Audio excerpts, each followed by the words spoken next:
মাঝে মাঝে হৃদয় যুদ্ধের জন্য হাহাকার করে ওঠে।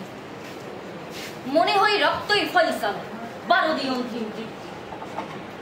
আমি তখন স্বপ্নের ভেতর জিহাদ জিহাদ বলে জেগে উঠি।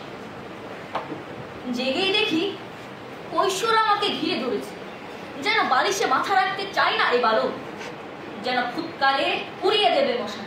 মাতৃস্তনের পাশে দু চোখ পচলে উঠে দাঁড়াবে এখন। বাইরে তার ঘোড়া অস্থির, বাতাসে কেশর কাঁপছে, আর সময়ের গতির উপর লাফিয়ে উঠেছে সে। না, এখনো সে শিশু। মা তাকে ছেলে ভুলানো ছড়াশোনা বলে, বালিশে মাথা রাখো তো বেটা। শোনো, বক্তিয়ারের ঘোড়া আসছে, আসছে আমাদের 17 সোয়ারি, হাতে নানা তলোয়ার। মায়ের ছড়া গানে কৌতূহলী কান পাতে বালিশ, নিজের বিয়ের শব্দ বালিশের সিনার ভেতর। সে ভাবে সে শুনতে পাচ্ছে ঘোর দৌড়। বলে, কি মা বক্তিয়ার? আমি বক্তিয়ারের ঘোড়া দেখব।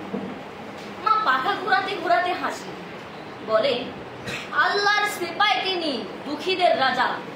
যেখানে আজান দিতে ভয় পান মুমিনেরা আর মানুষ করে মানুষের পুজো, সেখানেই তিনি আসেন।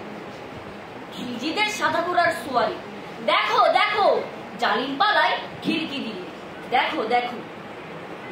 মায়ের ইচ্ছায় ঘুমিয়ে পড়ে বালক। তুলোর ভিতর অশ্বকুরের শব্দে স্বপ্ন তার নিষেধ ওড়ায়। কোথায় সে বালক?